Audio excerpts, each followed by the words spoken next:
একদম সরাসরি মূল কথায় চলে আসি। আজকের এই এক্সপ্লেনারে আমরা মহাবিশ্বের অন্যতম বড় একটা রহস্য নিয়ে কথা বলবো। আর্টিফিশিয়াল ইন্টেলিজেন্স বা এআই কিভাবে ভিনগ্রহের প্রাণ খোঁজার সবচেয়ে বড় হাতিয়ার হয়ে উঠেছে। আর ভাবলে অবাক হবেন, হয়তো এই এআই সেই কারণ যার জন্য আমরা আজও মহাকাশে অন্য কোনো প্রাণের দেখা পাইনি। ব্যাপারটা আক্ষরিক অর্থেই রোমাঞ্চকর।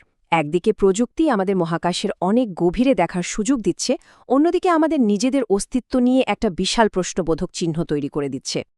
আচ্ছা, তো চলুন একটু গভীরে যাওয়া যাক। আমরা কি একা? এই প্রশ্নটা কিন্তু শুধু একটা সাধারণ কৌতূহল নয়। এই একটা প্রশ্নই আসলে search for extra terrestrial intelligence বা যাকে আমরা সেটি বলি, তার পুরো গবেষণার মূল চালিকা শক্তি। বিজ্ঞানীরা তো যুগের পর যুগ ধরে মহাকাশের এই বিশাল শূন্যতার দিকে তাকিয়ে শুধু এই একটা উত্তরই খুঁজে বেড়াচ্ছেন। কিন্তু মুশকিলটা হলো, পৃথিবীর বাইরে যদি কেউ থেকেও থাকে, তাদের খুঁজে বের করাটা আমাদের ধারণার চেয়েও অনেক অনেক বেশি কঠিন। প্রথম পর্বে আমরা দেখব মহাজাগতিক ক্ষরের গাদার সমস্যাটা আসলে কি। মহাকাশে টেকনোসিগনেচার বা অন্য কোনো উন্নত সভ্যতার প্রযুক্তির চিহ্ন খোঁজার কাজটা অনেকটা বলতে পারেন বিশাল এক খড়ের গাদায় সূচ খোঁজার মতো। কারণ মহাকাশ তো বিশাল, তার ওপর পৃথিবী থেকে এত বেশি রেডিও ফ্রিকোয়েন্সির কোলাহল তৈরি হয় যে আসল সংকেতগুলো সেই নয়েজের ভিড়ে একদম হারিয়ে যায়। আগেকার যে ক্লাসিক্যাল অ্যালগোরিদমগুলো ছিল, সেগুলো ধরে নিত যে ভিন গ্রহে প্রাণীরা ঠিক আমাদের মতোই রেডিও সংকেত পাঠাবে। মানে তারা খড়ের গাদায় একটা নির্দিষ্ট আকৃতির সূচ খুঁজত আর রেডিও তরঙ্গের ভিড়ে রীতিমতো খাবি খেত। কিন্তু নতুন এআই অ্যানোমলি ইঞ্জিনগুলোর কাজ করার ধরন একেবারেই আলাদা। এরা নির্দিষ্ট কোনো সূচ খোঁজে না, এরা খোঁজে এমন কিছু যা খড় নয়। এআই আগে থেকে কোনো কিছু অনুমান না করেও ব্যাকগ্রাউন্ডের নয়েজ থেকে অস্বাভাবিক প্যাটার্নগুলো আলাদা করতে পারে। একটা রিয়েল গেম চেঞ্জার যাকে বলে। আর এই ব্যাপারটা চমৎকারভাবে একটা জিনিস প্রমাণ করে, আমাদের সংগৃহীত ডেটার পাহাড়েই হয়তো যুগান্তকারী সব আবিষ্কার লুকিয়ে আছে যা আমরা আগে টেরই পাইনি। এই যেমন ধরুন ২০০৭ সালে জ্যোতির্বিজ্ঞানী ডানকান লরিমারের ঘটনাটা।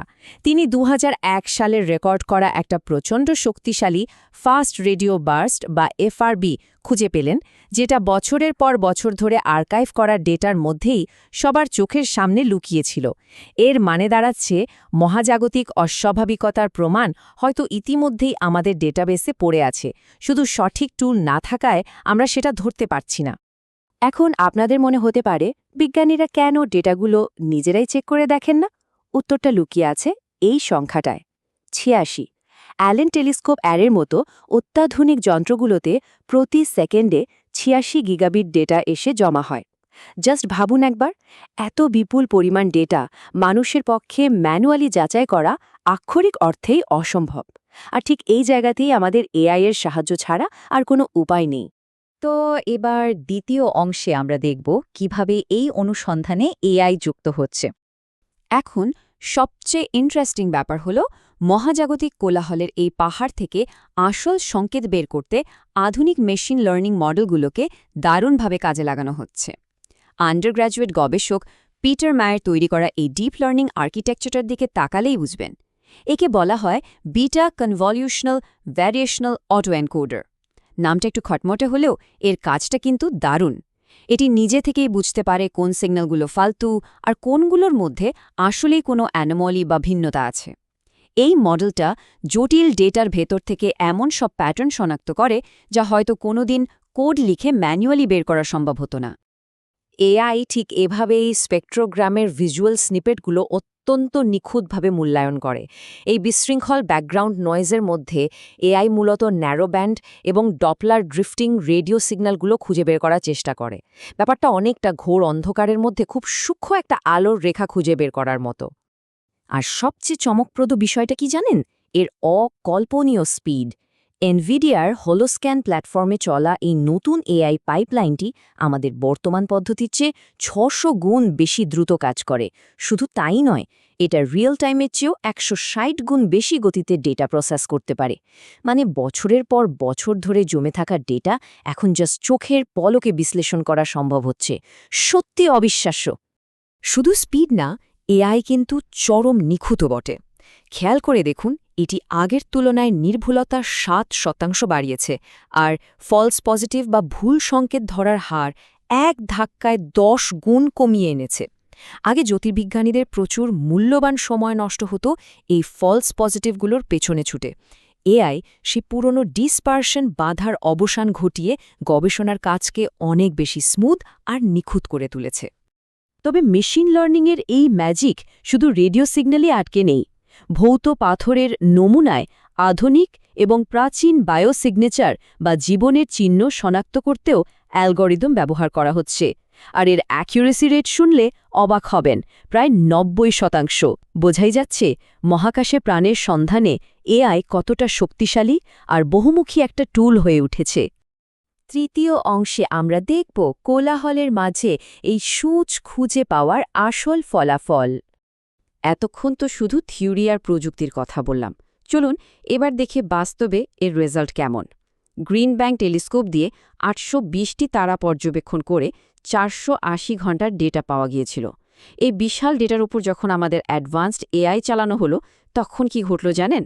অ্যালগরিদমটি চরম দক্ষতার সাথে 11,50,00,000 ডেটা স্নিপেট থেকে ফিল্টার করতে শুরু করে, সেখান থেকে প্রায় 30 লাখ সিগন্যাল আলাদা করে এরপর আরও ছেকে 20,515টি হাই কনফিডেন্স সংকেত বের করে।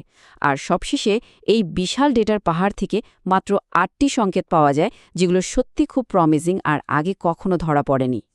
চূড়ান্তভাবে শনাক্ত করা এই 8টি সূচের ডেটা দেখলে বিষয়টা আরও পরিষ্কার হবে। এখানে টার্গেট নক্ষত্র, তাদের ফ্রিকোয়েন্সি আর ড্রিফট রেটগুলো খেয়াল করুন। এগুলো কিন্তু কোনো র্যান্ডম মহাজাগতিক নয়েজ নয়, এগুলো স্পষ্ট এবং সুনির্দিষ্ট।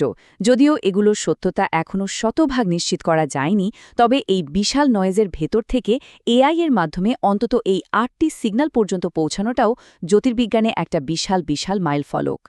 চলুন এবার আমরা আমাদের চতুর্থ অংশে যাই, দ্য গ্রেট ফিল্টার প্যারাডক্স, আর দেখি কিভাবে এটা পুরো দৃশ্যপট পাল্টে দেয়।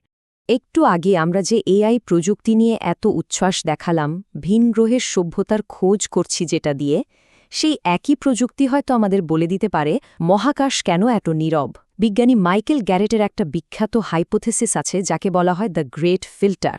এটা মূলত এমন একটা ইভেন্ট বা বাধা যা কোনো বুদ্ধিমান প্রজাতিকে একাধিক গ্রহে ছড়িয়ে পড়তে দেয় না। গ্যারেটের মতে এই গ্রেট ফিল্টারের কারণেই হয়তো অনেক সভ্যতা মহাকাশে নিজেদের বিস্তার ঘটানোর আগেই ধ্বংস হয়ে যায়, এবং এটি ফর্মি প্যারাডক্সের একটা সম্ভাব্য সলিউশন হতে পারে। বিখ্যাত পদার্থবিদ স্টিফেন হকিংয়ের এই উক্তিটা একটু খেয়াল করুন। তিনি আশঙ্কা করেছিলেন যে আর্টিফিশিয়াল সুপার ইন্টেলিজেন্স বা এএসআই হয়তো একদিন মানুষকে পুরোপুরি রিপ্লেস করে ফেলবে। এই ভয়ঙ্কর ধারণাটা থেকেই বিজ্ঞানীরা মনে করছেন যে আর্টিফিশিয়াল সুপার ইন্টেলিজেন্স হয়তো পুরো মহাবিশ্বের যে কোনো প্রযুক্তিগত সভ্যতার জন্য একটা ইউনিভার্সাল বটলনেক বা চূড়ান্ত বাধা। গ্যারেটের তত্ত্বটা বেশ শিউরে ওঠার মতো। তিনি বলছেন, এএসআই যখন প্রথাগত জৈবিক নিয়ন্ত্রণের বাইরে চলে যায়, তখন সেই প্রজাতির হাতে অন্য গ্রহে নিজেদের বসতি স্থাপনের জন্য খুব অল্প সময় বাকি থাকে। ধরা হয় বিকল্প কোনো গ্রহ বা ব্যাকআপ প্ল্যানেট না থাকলে একটা প্রযুক্তিগত সভ্যতার আয়ুষ্কাল হয়তো 200 বছরেরও কম হতে পারে। এটা শুধু ভিনগ্রহের কোনো কাল্পনিক প্রাণীদের জন্যই নয়, বরং আমাদের পৃথিবীর ভবিষ্যৎ নিয়েও একটা বিশাল রেড ফ্ল্যাগ। শেষ পর্বে আমরা আলোচনা করব প্রথম যোগাযোগের জন্য আমাদের প্রস্তুতি কেমন হওয়া উচিত।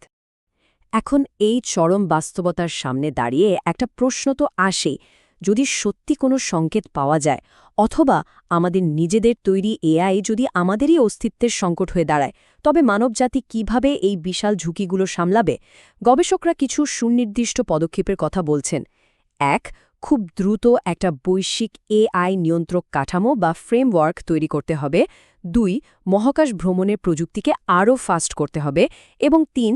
পৃথিবীর বাইরে অন্যান্য গ্রহে আমাদের বসতি স্থাপনের মাধ্যমে সার্ভাইভাল স্ট্র্যাটেজিকে বহুমুখী করতে হবে। সোজা কথায় ব্যাকআপ প্ল্যান রেডি রাখতে হবে। তো এখানকার সবচেয়ে ক্রুশিয়াল পয়েন্টটা হলো আমরা আসলে কতটা প্রস্তুত।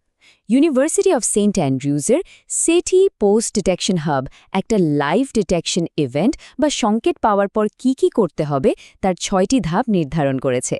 শুধু টেকনোলজি দিয়ে সিগন্যাল ডিটেক্ট করলেই তো হবে না, এর সাথে সোশ্যাল সায়েন্স, সামাজিক প্রতিক্রিয়া আর পাবলিক কমিউনিকেশন স্ট্র্যাটেজিও থাকতে হবে। আমাদের এমনভাবে তৈরি থাকতে হবে যেন যে কোনো পরিস্থিতিতে আমাদের বৈশ্বিক অবকাঠামো ঠিকঠাক কাজ করতে পারে। এআই মহাবিশ্বের অজানা রহস্য উদ্ঘাটনে আমাদের সাহায্য করছে, এটা একদম সত্যি। কিন্তু সাথে সাথে এটা আমাদের অস্তিত্বের একটা লড়াইয়ের মুখেও দাঁড় করিয়ে দিয়েছে। এখন সবশেষে আপনাদের কাছে আমার প্রশ্ন, মানবজাতি কি এই প্রযুক্তিকে কাজে লাগিয়ে দ্য গ্রেট ফিল্টার পার হতে পারবে, নাকি আমাদের নিজেদের তৈরি এই অসীম ক্ষমতাই একদিন চিরতরে মহাকাশের বুকে আমাদের নীরব করে দেবে? উত্তরটা হয়তো সময় বলে দেবে। আজকের এই এক্সপ্লেনারে আমাদের সাথে থাকার জন্য অসংখ্য ধন্যবাদ।